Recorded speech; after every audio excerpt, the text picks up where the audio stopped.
Did this nigga just sparkle on me? The f did he just do? Just put fireworks out his damn chest. Despite the fact I was told that Tekken might be challenging to comprehend for newbies, nothing could have properly prepared me for this Timu shulk that was shining all over me. You're in luck though, because I am a good sport and I know how to laugh at myself. In addition to that, I am a professional that respects their work and takes it seriously. I'm here to provide a comprehensive analysis of everything this game has to offer from the point of view of an individual who possesses the highest level of poise and resolve while they're on the clock at their 9 to 5. Oh my God. Yo, that was the most sus-ass move I've ever seen in my fucking life. This nigga bent his hips past 90 degrees and summoned lightning out of his fucking balls. That was insane. That was an insane visual. Yes, ladies and gentlemen, Tekken 8 is here, and it's caused a greater stir in the gaming community than the Stanley Cup frenzy that swept across the Facebook walls of white soccer moms. I've spent some time with the game, and I know that you're itching to hear what I have to say. However, I have to tell you before we get into it, that itch you're experiencing has nothing to do with Tekken 8. You have to clap, and it's imperative that you make an appointment with your physician at the free health clinic in your area in order to bring that rash under control.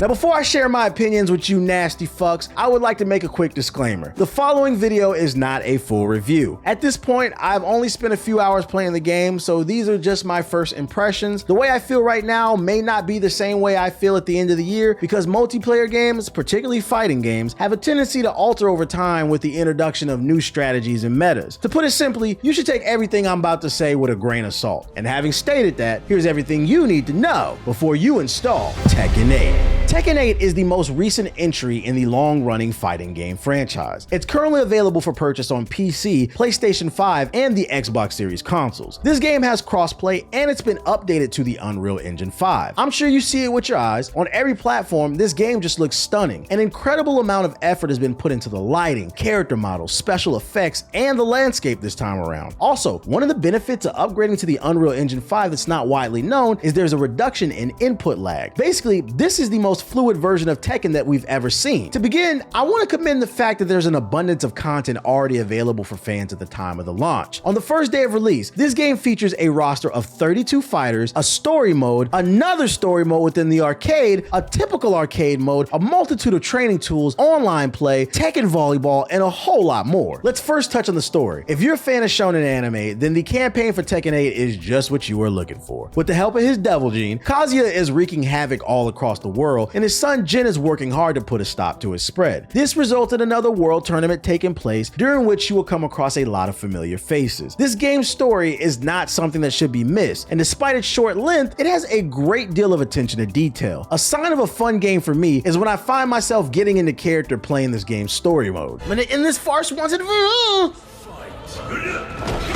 can't be scared of my father anymore. I have to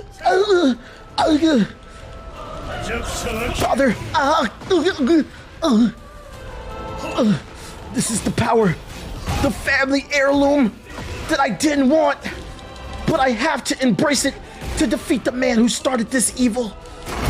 My grandfather, Hachi.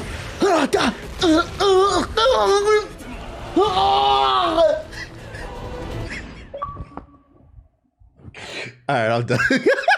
Additionally, the story mode is an excellent way of acclimating new players to the game's mechanics and introducing them to the universe of the game. This time around, there are 3 new characters that have been added to the roster of the 32 fighters. This includes the French silver fox known as Victor, the caffeine addict Asasuna, and the captivating Rina. When it comes to the 3, Asasuna is my favorite. The way she fights and the way she bobs and weaves just screams troll, and those are all aspects of her character design that I adore. And because of her chippery nature, she's gonna undoubtedly irritate a few folks on the internet, and I couldn't be more excited about it. Moving on to the gameplay, the new major feature they're promoting is called the heat system. Through the use of this system, you have the ability to temporarily enter your heat state, which allows you to improve your attacks, receive a powerful heat smash attack, and you can chip away at your opponent's health bar when they're blocking. The fact this new element makes the game flow more quickly is one of the reasons I truly appreciate it. This heat system, in its most basic form, is designed to reward the player for engaging in aggressive combat, hence reducing the likelihood that other players will turtle. You're also blessed with tools such as the heat burst, which consumes the whole bar bar in exchange for a devastating blow, or the heat engager, which is a special move that when used automatically triggers the heat state. The player is given a ton of tools, and half of the fun of it is just trying to figure out what moves string best together to extend your combo. When you get things going, trust me when I say it is a beautiful sight. That is, unless you're the one that's getting juggled. That's until niggas become 30. They'll be like, oh, 30 new 20, right? Like, it's not so bad.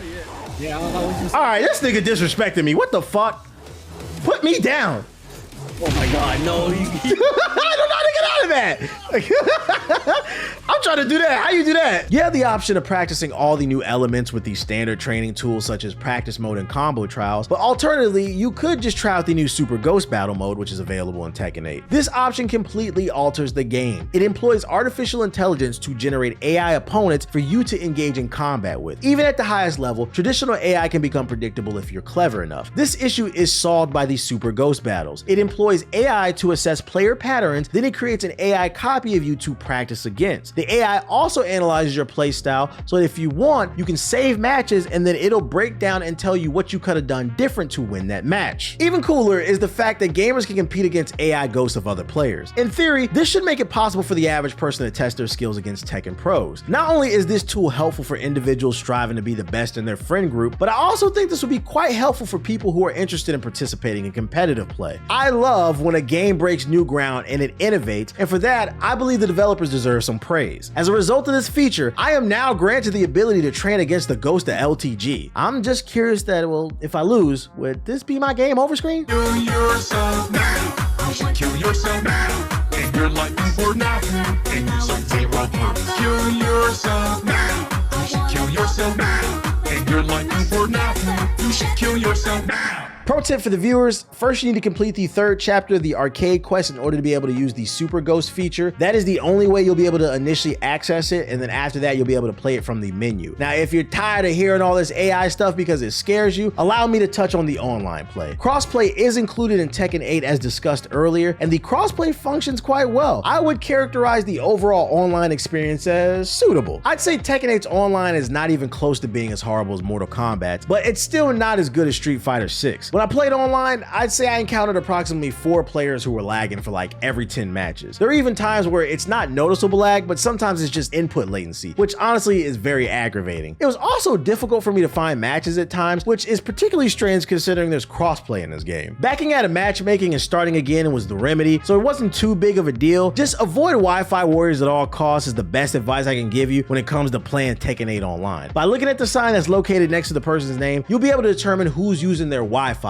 Ignore them and withdraw from the situation if you see the icon of the wireless network. There is no obligation to accept the match. You're just gonna give yourself a headache. Wi-Fi warriors, as I am sure you're aware, enjoy playing characters that are both cheesy and fast to complement their jack-in-the-box internet. Another piece of advice I can give you is that this game does not give the highest priority to the connection that is best for some reason. Before you go online, you need to make sure you go into the settings of your game, go down to the rollback options, and adjust that so that the response priorities are prioritized. My nigga.